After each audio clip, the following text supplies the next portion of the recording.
All right, welcome in. It's a brand new edition of the RSL Show. Alex Napoles, Josh Clark coming at you.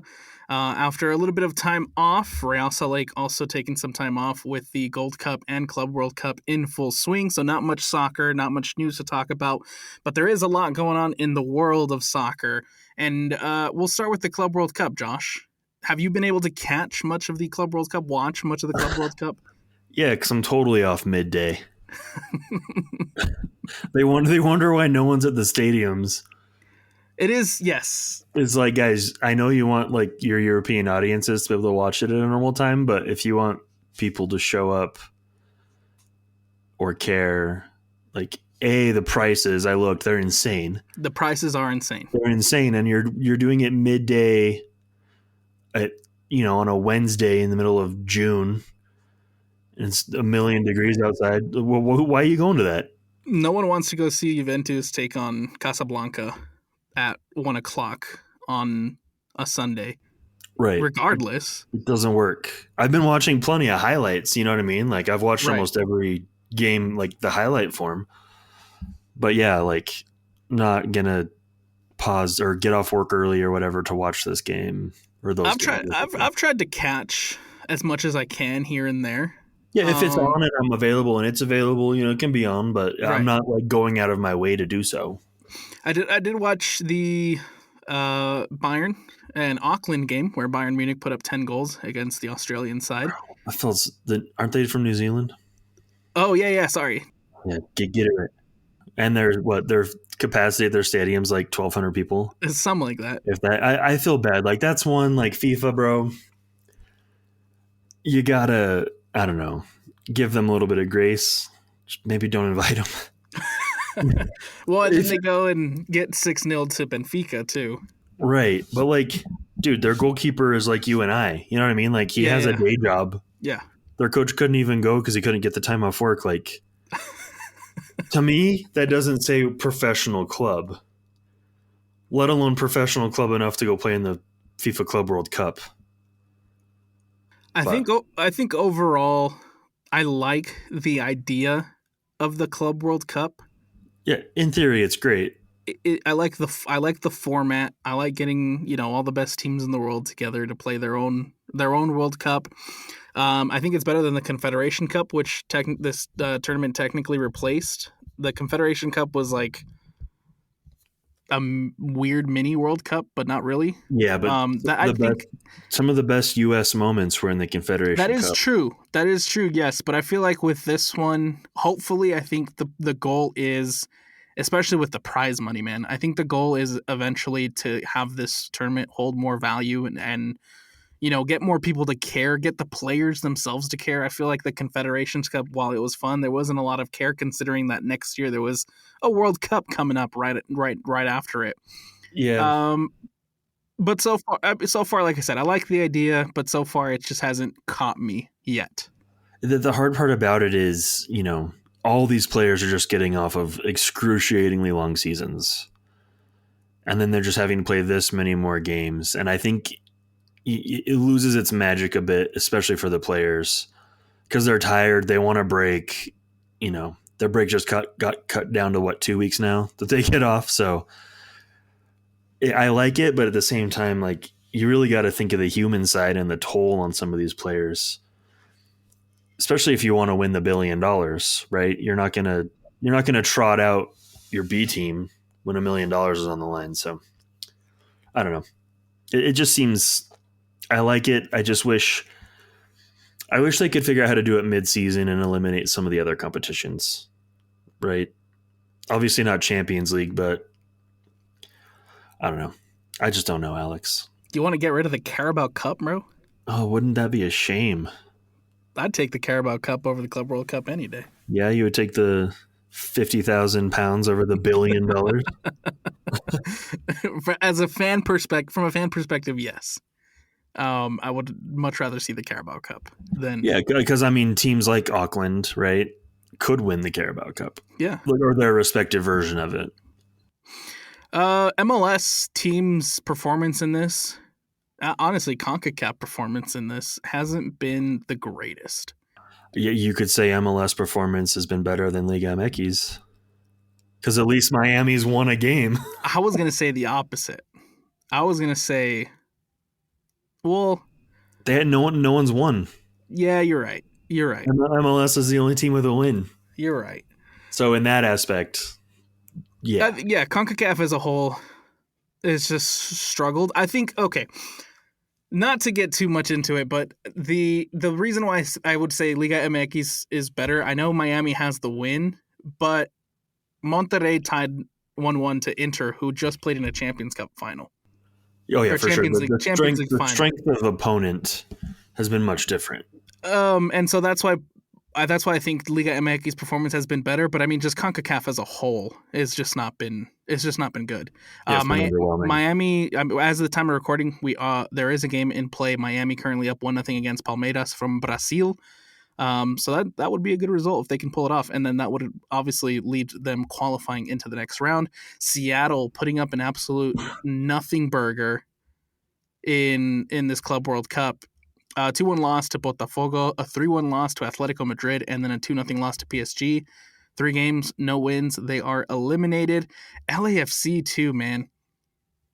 Not good. Miami's the only team that seems to be giving it the proper effort. I think it's a 2-0 loss to Chelsea, but I mean, it is Chelsea.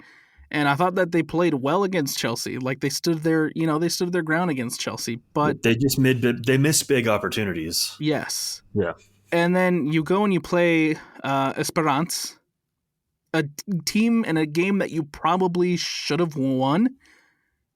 And you have the late last minute penalty from Denny Bouanga. Bouanga misses, and you look kind of bad in losing that one. Yep. So it is what it is, right? Yeah. Disappointed so far with Liga MX and MLS's performances so far in this Club World Cup. But again, I like the idea. I'll watch. Yeah, it's something I would love to see, RSL be capable of competing in one day. Yeah. How awesome would it be to go see Ross take on Chelsea in an actual competitive in an actual match? Yeah, not a summer friendly. Yeah, I do kind of miss the summer friendlies though. And there's still some happening. I wish they'd bring those back, but it's a lot more hard now with. It's a lot more difficult now with Leagues Cup. With Leagues Cup, yes. Yeah. Diego Luna in the Gold Cup. He's been a bona fide starter for the U.S. men's national team in this tournament, but honestly, haven't been impressed with the U.S. men's national team performance. Bro. That might not be a hot take. We're cooked, man. That might not be a hot take. A 2-1 against Haiti. First of all, horrible mistake to give up that goal. Oh, that goaltending was... This is the worst crop of goalkeepers the U.S. has had in my lifetime. Which is crazy. Because he got Matt Turner. Matt Turner doesn't play. Exactly. But Matt Turner should be the guy. Matt Turner should be your guy. If you're getting 2 games a season, I know. Why are you're kind of screwed. You know what I mean? I know. And that's, I think, a huge issue right now for the national team. Look, you get the 5-0 win against Trinidad and Tobago, and I think that's great, but I'm not convinced with your 5-0. No offense to Trinidad and Tobago, but that's exactly how that result should go. Honestly, that's how it should go against Haiti.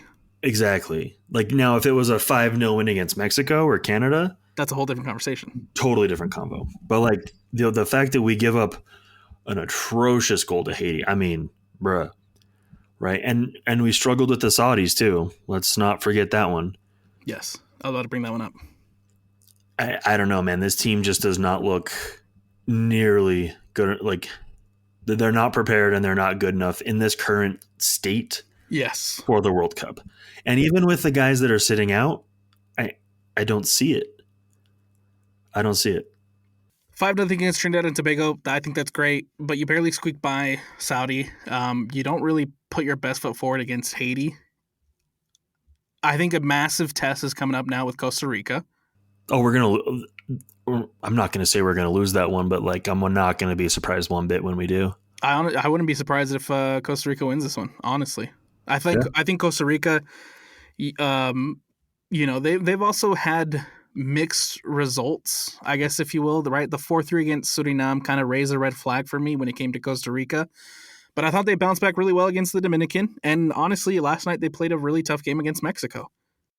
Yeah, but that's the thing, though. They got a good test in the group stage. Exactly. We haven't.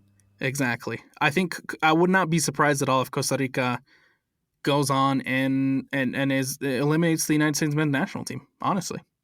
It gets us Diego Luna back sooner, then sure. The morale over the national team, it's really sad to see how low it is leading into a World Cup here. Yes. The timing couldn't be worse. Yes. It's kind of shocking where the morale is online. And seeing everybody complain on Twitter and seeing everybody complain about this team online. But I mean, it's warranted. Right. Truthfully, it's warranted because at this point, like this should be your primer for what you're expecting to see next season in that World Cup, next year in that World Cup. I mean, and so far, it hasn't been fun. It hasn't been good.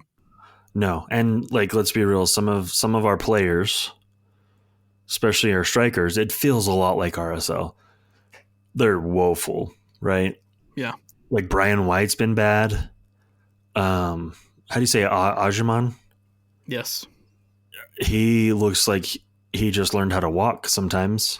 You know what I mean? Yes. Like he has some good traits, but like this is the guy that's going to lead our line if Balogun is not healthy. Like scary, man.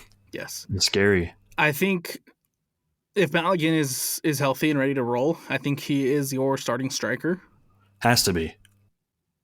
But even then, like, is Josh Sargent going to step up? He'll probably be injured. That too. Can he stay healthy? It's been I'm curious to see what Pochettino's best 11 is heading into this World Cup. I feel like we're not seeing that here in this Gold Cup, and I feel like that's kind of been a detriment. Yeah. No, it really has. And, there's all this discourse with Landon Donovan and Pulisic and the back and forth. But, man, I got to kind of side with, like, Landon Donovan on this one. It gets your last shot before the World Cup. You only get so many World Cups.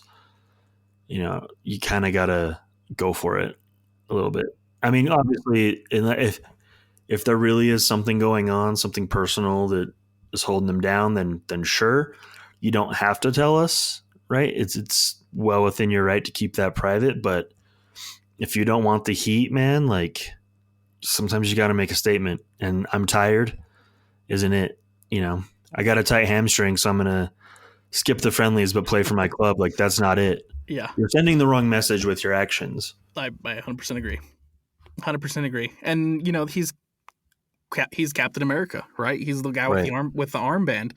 Yeah. And when your leader is doing something like that, it reflects really poorly on you and the team. I mean, the golden era might have fizzled before we know it, and new people can be stepping in. That's one thing I'll give props to Diego Luna for, right? Like he showed the hustle, he showed the heart, he showed he wanted to play for the badge, right?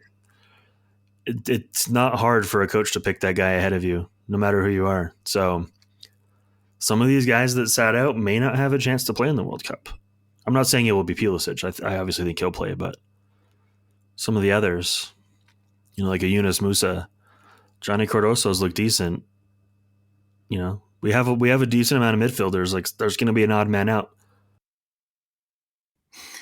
What's been more fun to watch for you? The Club World Cup, the CONCACAF Gold Cup, or RSL with a 2-0 win over DC United? I was gonna go I've been watching the Canadian Soccer League, whatever the hell that's called, like Forge FC and. No way. Yeah. Has it been fun? That's been more entertaining. It's like USL level, and it's been way better. Seriously? Yeah.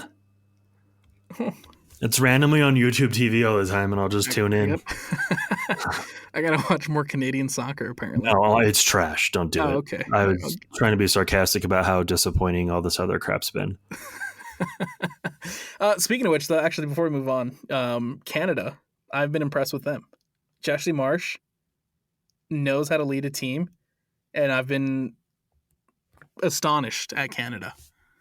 Yep. U.S. missed big on that one. I will agree. Mm-hmm. Rehiring Berhalter is forever going to be I think rehiring Berhalter is going to be the decision that ultimately we look back and point at that and say this is the reason why the golden era didn't work out. Yeah, and it's the reason that we're in the position we're in now going into this World Cup. You should have freaking hired Jesse Marsh when he had the chance. Yep. And you've given Pochettino no time. I mean, he's had some games, but like really to get ready for World Cup, not a lot of time to get your squad, get him to feel, what this team's about, what each player is about. He hasn't had enough opportunity with any of them. And yeah, the Federation's a disaster for what's going on. Let's move on. Real Salt Lake, DC United, the one MLS game, the one Real Salt Lake game that did happen while everyone's kind of on this international / club World Cup break. Start with the starting lineup, Josh. Of course, Rafa Cabral in goal. Noel Caliscan, who I think has now cemented himself as that starting right back. Justin Glad, Brian Vera, Alex Catranis. The midfield, a little bit of a shakeup. One, because Emeka Nelly out long term. He's sidelined right now with a stress fracture. And then Brian Ojeda, who is away with green card processes. So Pablo Ruiz starts in the midfield alongside Nelson Palacio. Xavier Gozo at the 10, kind of sitting underneath Willie Agata. Then you got Russell out to the right and Diogo back into the starting lineup since the heel injury. You mean the suspension? The disciplinary reasons? Yeah. He returns back to the starting 11. Yeah. Return from the meme. That's what we'll call it. On the for Real Salt Lake. So that's your starting lineup. Overall, I mean, I like it. That's the best you can do with how many absences you have. I was very intrigued and very excited to watch Gozo at that 10. Oh, and did we get a delightful show at a Gozo? But before we get into that, it always makes me sad at this time of the year because, for the past, we'll just say 10, right? There's always been one guy that cements a spot on the field in a position that he doesn't play. Yeah. And that always makes me sad. Like it's a sad day when we don't have a right back. Yep. And we still don't have a striker, but we'll get into that. But you go back, recent memory. Jasper Loffelson, brought in to be a right back, ends up starting multiple games in that center midfield spot. He did a good job. Right. But it happens. It happens almost every year. Somebody steps up in the most unexpected way, and I think this season so far, it's Noel Caliscan for now cementing himself at that right back spot.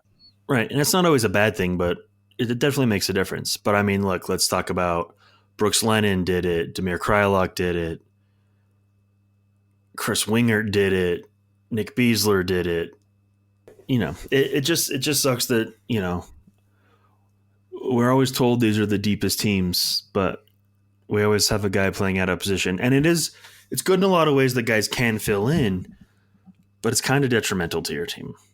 When you're not a natural right back, you're not a natural striker.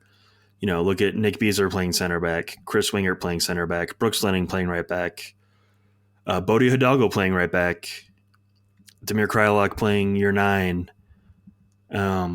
Gene Alexander and Luis Gil playing the 9 and the 10. Keep thinking. Who else? Pablo Ruiz playing left back. Do you remember that? Yes, I do remember that. It was atrocious.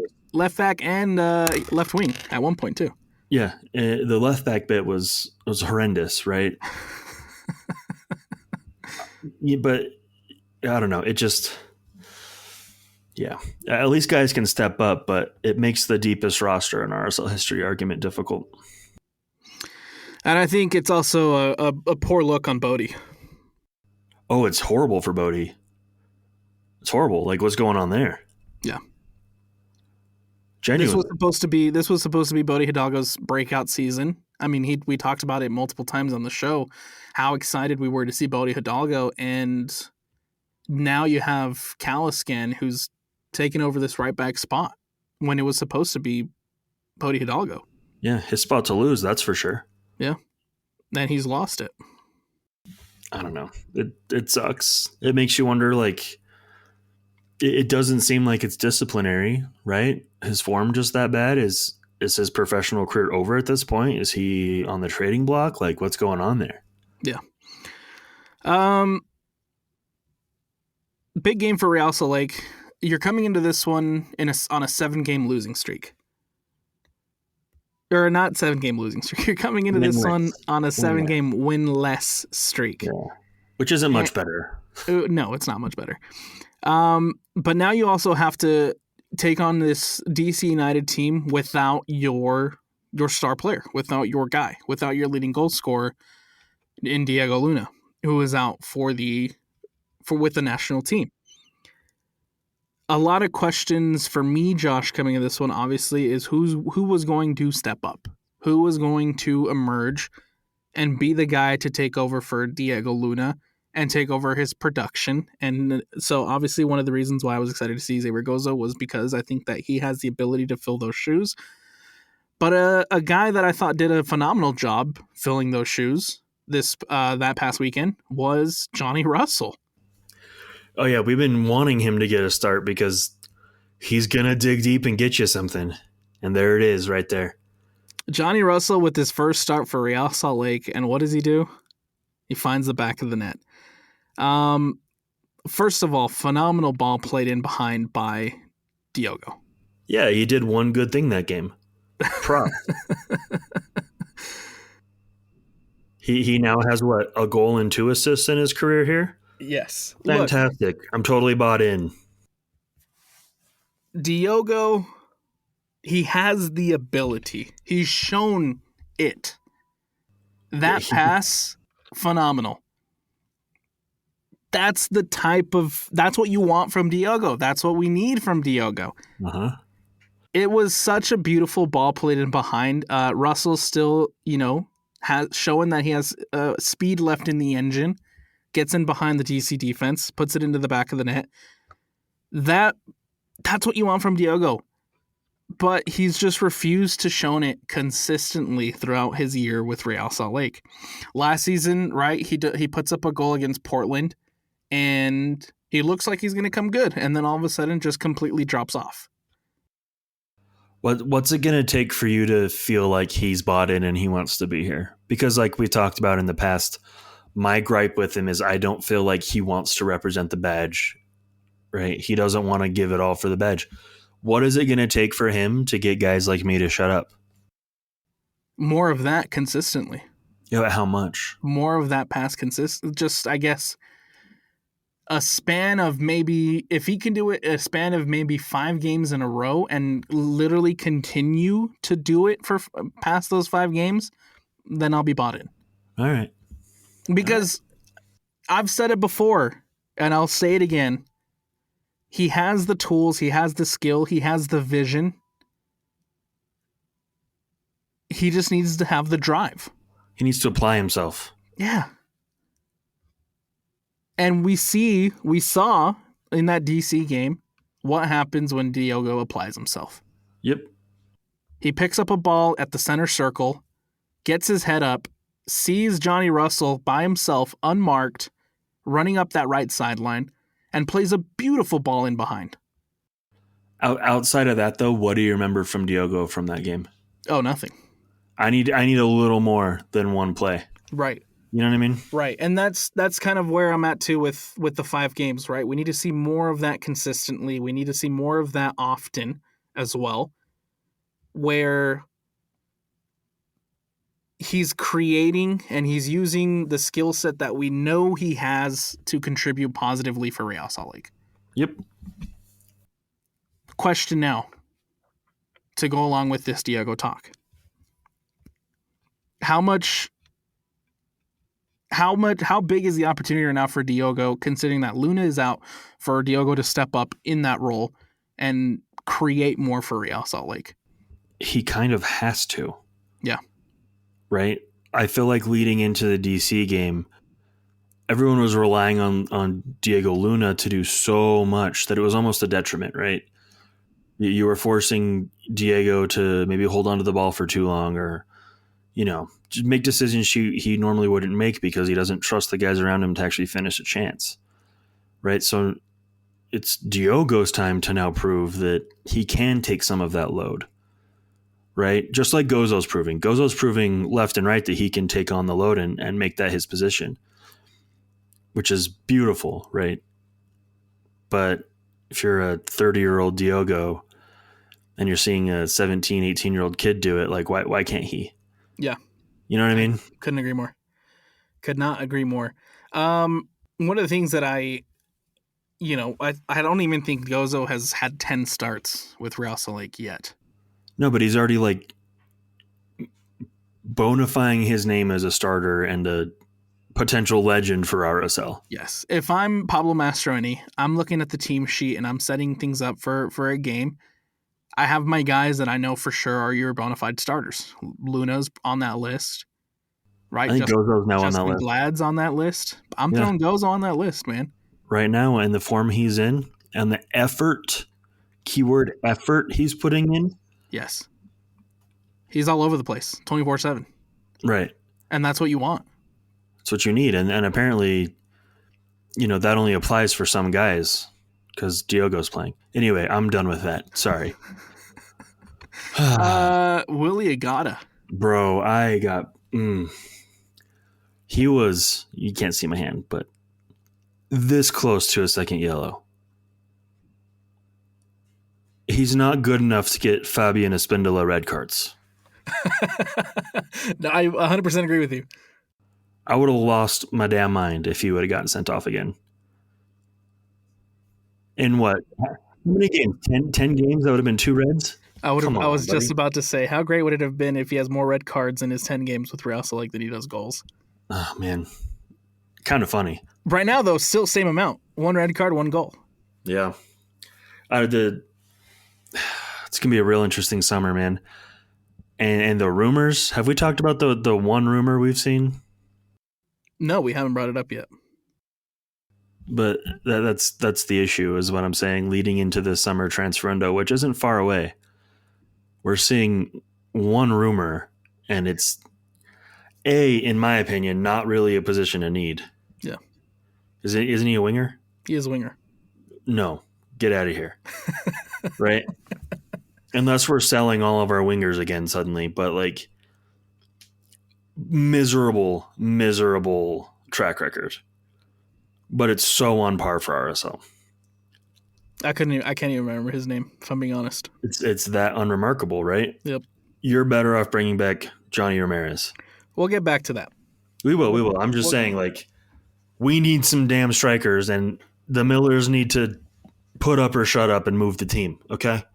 I think in the long term, in the long run, similarly to what we saw what happened with Agata at Sporting Kansas City, he's purely a depth striker. He's not your starter. No, he is not. He doesn't have the quality to be the starting striker. We saw it happen at Sporting Kansas City, right, where he came in. They brought him in to kind of fill in a gap for an injured Alan Pulido. Alan Pulido gets healthy, and he gets relegated to your third option. Definitely not your first option. What happens now where, you have to move on from Alan Pulido at Sporting Kansas City. So you bring in a Dejan Joveljic, and again, he's your third option. He is not a starting striker. He doesn't have the starting striker capabilities, in my opinion, in Major League Soccer. He's a fine rotation piece. Yeah, but us relying on him to carry us in the striker department, it ain't it, man. It ain't it. I've been really unimpressed with Agata. And the disciplinary issue is already seeming like it's going to be a problem. Yeah. I didn't want to say issue again. That would have felt weird. I think, I got a little bit excited after he scored his goal. I'm not going to lie. I mean, we're excited anytime RSL scores a goal. I mean, I just almost decided to buy a Johnny Russell after he scores one goal. You know what I mean? I think was it against Austin? I think it was against Austin, where he scores We'll the go with goal. Gets his first goal in RSL jersey, and I thought, in that game he played a pretty decent match. But then you kind of respond to that game by not really doing much afterwards. Yeah, it's just very average. Yeah. Willie Gott is not your starting striker. Ari Piol right now is not your starting striker. It's so glaring how badly you need a striker right now for Real Salt Lake. And one can hope that moves are being made this summer to help fill that. If not, man, like, what do you got to look forward to? Just more depression. Probably just Xavier Gozo. Yeah, but RSL is decent as a unit, but where our weaknesses are really glaring, right? Our defense is not good enough to not have a solid striker, right? It's an incomplete puzzle. If we got a guy in scoring 20 goals a year, we're probably pushing for top 4 in the West easily with this roster. Well, and I think the way that Pablo likes to play and the way that Real Salt Lake like to play, your defending starts from up top. It's the press. The press is what makes Real Salt Lake so successful. And I think it's what made them so successful last season. Chicho Arango wasn't afraid to get down and dirty. And the press would start from the number 9 position. And Matt Crooks wasn't afraid to get down and dirty. Matt Crooks was not afraid to get down and dirty. But now we have 2 guys on the field that don't want to get down and dirty. Diogo and your 9. Well, Agata will, but it usually results in a yellow card. So it's, you know what I mean? Right. The press isn't there from Agata. And I think, and like I said, with how Real Salt Lake likes to play, with what makes this team successful, it's the press. And you're not seeing that from Agata in a good way. You're not seeing that from Agata come back and press. And to your point, when this team is playing really, really good, it's because they're playing as a unit. And if there's a missing piece of that puzzle when it comes to something as crucial as the press, that's why you're seeing Real Salt Lake struggle the way that they have this season. Mm-hmm. Simple as 100%, that. 100%. Simple as that. And again, our defense isn't good enough to get into slugfests. Yeah. It'd be one thing if we were conceding, a goal every 3 games type thing. And we were shutting people out, but struggling to score goals and getting a lot of draws or 1-0 victories, right? But that's not the case. Beautiful ball played in over the top by Alex Catranis. Gozo's running off of it, using his speed to get in behind the defense, and Gozo, after VAR check, gets his second goal for Real Salt Lake. And now Nuhu is no longer tied second highest goal scorer for Real Salt Lake, thanks to Xavier Gozo's second goal of the season. So, I'm so pumped for Gozo, man. It's awesome. What a story. I love that he's a local. I think it makes it better that he is a Utah native. Oh, by leaps and bounds, man. It's absolutely. You're always proud to have a player, right? Like any player that comes in, they're our player. But when they're from where you're from and they're representing your state with you, it's just that much sweeter. Yes. Especially, like, I'm pretty sure RSL existed before he was born. I think so. I'd have to double check the year, but I think you're right. If not, it was damn close. So, like, he grew up with RSL, and it's like the first generation that got to fully grow up with RSL and then go on to play for him. That's just too cool. 2007. Okay, so yeah, we were here. Yep. And he's such an easy character to like, man.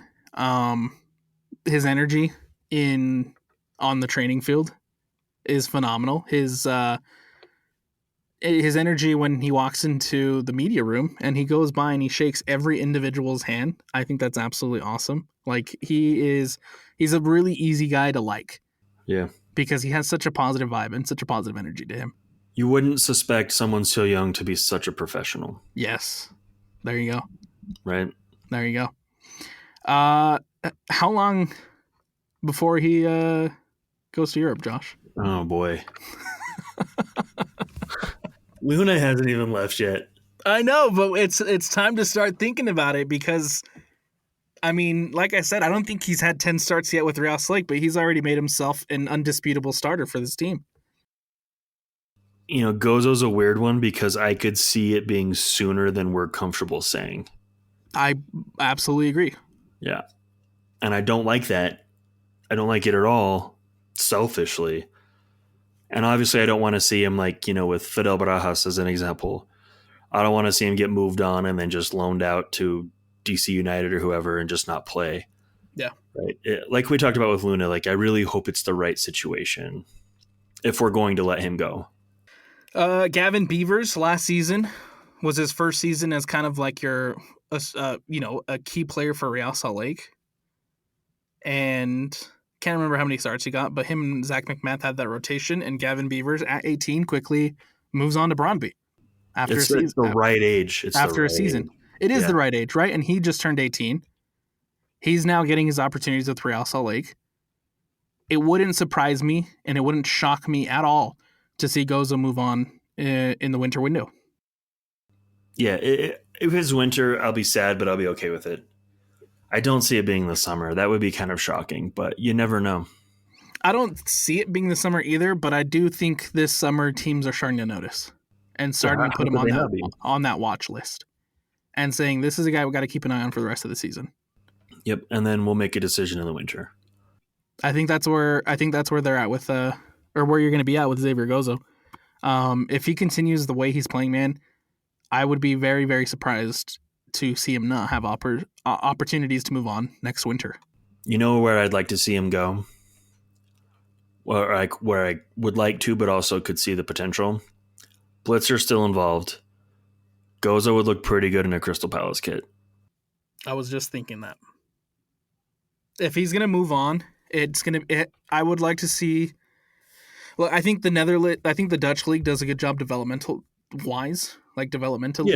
right? It should be to a Dutch league. It should be to maybe the Belgian league, or if it has to be like a top 5 league already with like the Premier League, it would be awesome to see him go to a Crystal Palace because I think with Crystal Palace you have more opportunities to play now. Right, instead of getting loaned immediately. Yes. Yeah. But at the same time, like we mentioned with Diego Luna, it just needs to be a situation that works well for him. Yeah, I don't want to see him go off and get loaned out every 6 months, make 3 appearances here, 4 appearances there, kind of stagnate his career. Yeah. Rouse Lake 2-0 win against DC United. I think it's a much needed win to finally get up, end that winless streak. You get 3 points at home. But is it a convincing win, Josh? No. It's not, right? It's a must-win game. It's a team that's performing poorly, right? You couldn't get the job done against the Galaxy, so it's good to see that we got the job done against a team that traditionally maybe would have played down to their level. But no, it's a game we should have won, and that's where it's hard to be really excited because we were fully expecting us to win that game. If we lose, we're not surprised, but we're extremely disappointed, right? Had this been a win against, I don't know, Miami, okay, yeah, maybe that's a turning point. But again, it's one game, and one thing this team's proven is they can't be consistently good. That's exactly where I'm going with it too. I thought you had a lot of really positive performances. Catranis looked great. Vera looked great. Ruiz was Ruizing again, and I think that plays a huge difference. Right? No disrespect to, or no knock on Ojeda, no knock on Anelli, but I do think that when Ruiz is in the field and in that midfield, there's a little bit more creativity. Right? Well, there absolutely is. Anelli and Ojeda are your workhorses, right? Ruiz is definitely a playmaker, even though he's in a more defensive position. Yes. And I think one knock we can have on this season is, where has that been randomly, inserting it when the Anelli Ojeda isn't quite working. But Yeah, I digress. Now it's awesome to see him return, right? Under the circumstances where you don't have Anelli because of injury, you don't have Ojeda because of green card processes. And so he comes in and he looked like the Ruiz of old. And now I'm starting to question if maybe now that Ruiz is starting to try to find some form to pair him up alongside Diego Luna, right? Yeah. Pair him upside, you have Ojeda, you have Ruiz, you have Luna starting, you have Gozo starting. Those four, I think, can bring a lot more creativity that Real Lake has been really lacking the last couple of weeks. I wouldn't mind them giving it a shot. Right. At all. And I know Johnny Russell's old. And leave Johnny Russell in there too. But maybe put him in place of Agata. Oh. I know it's Now you're cooking. It's a little weird. No, I think you're onto something. Even if it's only 45. I think you're onto something. I mean, I'd like to see it. See if it works. Yeah. What do we got to lose? Yeah. It's clear right now that, unfortunate, but Tyler Wolff isn't getting the job done, and Lachlan Brook isn't getting a job done because they've been overstepped on the depth chart by an 18-year-old. But that's fine because, I think, like I said, I feel like there could be a lot more creativity with a Russell, Luna, and Gozo pairing up top. I think it'd be so cool. I would just like to see it. Like, let's just roll it out. Exactly. Try it out. Throw it at the wall, see if it sticks. You haven't been good at scoring goals this season, but the game that you do start Johnny Russell, you get 2. Coincidence? I think not. Look, performance-wise, I think that, like I said, there's a lot of positives. Gozo, Russell, Ruiz, Vera, Catranis, the list can go on. Cabral, of course, being Cabral. And there's a lot of positives as far as individual performances.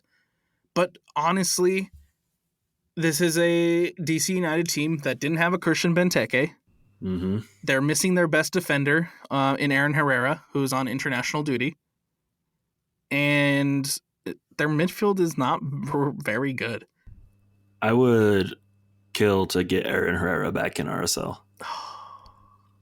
We could really use his services. All-star Aaron Herrera? Yeah. Yeah. Homegrown Aaron Herrera? Yeah. I do miss him. Yeah. I do miss him. I miss having a solid right back. But when we had a solid right back, we didn't have a solid left back. So it's just always a trade-off. But you'd think after years of being a team in Major League Soccer, you think that they'd figure it out. On how to have both wingbacks solid. You'd think. But the last time I think you had good solid wingbacks was Beltran and Wingert in like 14. You're giving Wingert too much credit, bud. Exactly. I really liked Chris Wingert, but like, that's my point, Josh. He was solid, but like, that's my point, Josh. But I mean, who's been better than Chris Wingert outside of Alex Catranis? Wasn't DeMar Phillips? Abdoulaye Mansali, bro. I thought he played on the right. No, he played on the left. Did he? I think so. Yeah, well, he wasn't better. You had Terakazu Tanaka. Yeah, hey, there you go. He played what? Who else? 4 games? Yeah, maybe if that. No, he was right back. He was right back. Yeah, and even at right back, I mean, we tried Adam Henley the one year. What's his name? I can't remember. Rich Balchin. Yes. Yes. I'm pretty sure like Cole Grossman played outside back at some point. I wouldn't put it past him. Oh, I'm trying to remember. What's this Sean's guy's name? Sean. We had a defender, Sean. Sean Barry? Sean Barry! Yeah, he was more of a center back, but they used him on the outside. There you go. Yeah, they need to figure out their pairings. Because you need to have both. Yeah. But at least our center back rotation every week has ended. I think that was necessary. Yeah, and I think by far your best center backs on this roster are Gladden and Vera. Oh, not even close. Yeah, it's those two. It's your best pairing. Yeah. Again, though, I would like to see Real Salt Lake now test this against good opponent and have a real test at it. But unfortunately, I don't think you get that this weekend when you take on Sporting Kansas City.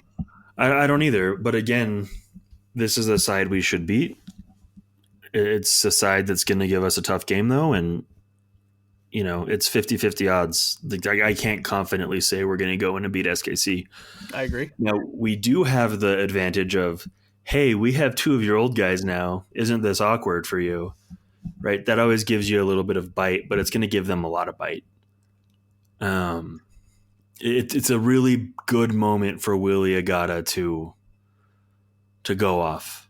I don't expect. I can see Johnny Russell scoring, but he's obviously not going to celebrate. He's going to be a gentleman. You know, I don't see him really getting into a mix with any of the other players. How funny would that be, though? Little scrap on the field, including Johnny Russell. But no, this is a good opportunity for RSL to find some consistency in form. I agree. But I do wish it was against a tougher opponent. But that's not me saying that we're going to win. That's the crazy thing too, right? So let's one thing Real Salt Lake has the advantage of this week is you don't have to worry about a Wednesday game. That Wednesday game against LAFC rescheduled because of LAFC's participation in the Club World Cup. While the rest of the league does play on Wednesday, including Sporting Kansas City, who I believe have a game against St. Louis. No, Charlotte, excuse me. They'll play Charlotte Wednesday, and then they'll have Real Salt Lake at home on Saturday. You look at Real Salt Lake's schedule, Sporting Kansas City, St. Louis City, Houston. Those are all teams that on the table right now, you have Houston in 11, Sporting Kansas in 13, St. Louis in 14, Real Salt Lake in 12. You're coming off a 2-0 win against DC United, given you have 2 weeks in between those games. But you should be well rested. But Josh, consistency is now. This is a perfect stretch. This is a perfect stretch for Real Salt Lake to try to find something. This stretch will make or break whether they make the playoffs. Crazy enough, 100% agree. If they can't get the results in this next 4, we're washed, man. Like, it's not happening. You're off to a good start. You got that 2-0 against DC. Mm-hmm. But now you need to find some consistency, and you need to beat the teams that are around you on the table, right? If you lose against Sporting Kansas City this weekend, you fall down to 13th place. Yeah. You have St. Louis at home next week, right? You lose that one, you're going to go down to 14th place. It's a long ladder back up once you're at the bottom. On the contrary, you get this win against Sporting Kansas City. You get the win against St. Louis. If you can get a positive result against Houston, you're right there up against the playoff line. Yep. It'll make or break us, man. That's crazy and scary to think about at the same time. Yep. So now we got to decide what our mentality is. Do we want to gift the Millers with a playoff appearance, or do we want to, miss the playoffs for a year and not get embarrassed in the first round? Ooh, that's a great question. It's a great question. Everyone knows my answer. So obviously, as people who cover this team, it's much funner. It's much better to talk about wins. Oh, it's so much funner. I don't like being grumpy, man. Yeah. It's not good for my health. Yeah. It's better to talk about wins. But it all depends on what happens this summer. Whether or not the Millers and Kurt Schmidt are able to put the money where their mouth is and make this team better and push for a playoff spot. If there's no inversion, if there's no money being put into the squad, if there's no, if the DP spot isn't filled, then I don't see why Real Salt Lake should even be I couldn't agree more. Trying to fight to make it into the playoffs. Ownership has to care just as much as the team. It starts at the top. I would 100% agree. Yes. So, do something, Millers. I know you're just only now learning about the league, but I'll give you a helpful hint. Fill the DP spots and get a guy that can score some goals. Your lives will be much easier, and you won't have guys on microphones complaining about your job, right? Guys like us. Guys like us. It's a lot easier for an ownership group to own a team when you're winning. Even if it costs you, 10 million out of your billions that you'll make in popcorn sales when the next Marvel movie comes out. You got this. You got this. Let's see. For Sporting Kansas City, since Peter Vermees got sacked back in early April, they have 4 wins, 4 losses, and 3 draws. So still inconsistent. Right, but trending upward. Trending upward, still inconsistent. However, you're coming into this one on 2 back-to-back losses. One to LAFC, where you lose 3-1, and then you lose to FC Dallas at home, where you lose 4-2. Again, there's a game on Wednesday that Sporting Kansas City needs to be focused on too, with Charlotte FC coming to town before Real Salt Lake comes to town on Saturday, June 28th. With that, Josh, any predictions? How you feeling towards It's gonna be muggy. It's gonna be hot. They're gonna be changing their shirt at halftime for sure. Probably their socks too. It's gonna be stinky. It's gonna smell a lot like barbecue sauce, and BO. Maybe it'll rain a little, help them out. I'm just making fun of Kansas City at this point. I think we lose 2-1. Wow, okay. Yep. I think Johnny Russell gets us on the board early because that's the fairy tale. I think we concede a penalty and they score a late winner. That's what my tarot cards say here in front of me. I think that win or lose for Real Salt Lake, I think something needs to happen in this game to re-spark the rivalry. Oh yeah, and I think because I'm not feeling it with Sporting Kansas City anymore. Like, I hate them, I dislike them, but it doesn't feel like a rivalry anymore. Right, and because we have the main antagonist on our roster. There you go. And I think that if that rivalry wants to continue, what better way for it to continue than for Johnny Russell now to take some shots. Yeah, it's going to be really hard as well, though, without Peter Vermees. Yeah. That kind of core, that was kind of the tail end of that rivalry, kind of on both sides outside of like a Justin Glad. It's kind of all gone. Yes. And I don't see Johnny Russell doing anything to... Unfortunately not. He's a nice unsettle. Guy. Yeah, he's a nice guy. He's a nice guy. And I don't think he wants... the fans that he truly does love. But who knows? Who knows? Because when we had a conversation with him, he was upset about the way things ended. Yeah, but he wasn't upset at the fans. You know what I mean? I don't know. The thing with Johnny Russell is I could see it going either way. That is true. Either way. I could see him getting a red card or scoring a hat trick, right? Like, it could go either way.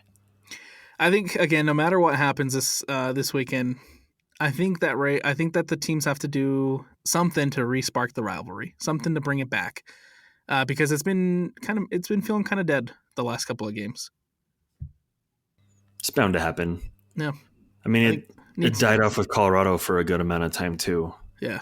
Oh, so. But now I think Colorado's kind of taken over the public enemy number one.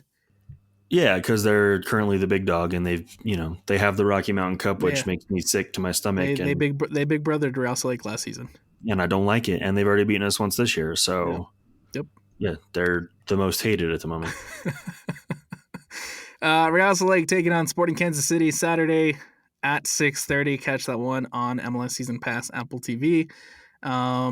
Josh, anything else you want to add? You want to throw out there? Anything you want to say before we wrap this one up, man? No, sir. We'll see you next week. There you go. From Josh, from Alex. That's another edition of the RSL Show. Don't forget to go like. Don't forget to go subscribe. Don't forget to go do what you have to do to follow the RSL Show for the best RSL content. We'll talk to you guys next week after Sporting Kansas City and Real Salt Lake take each other on.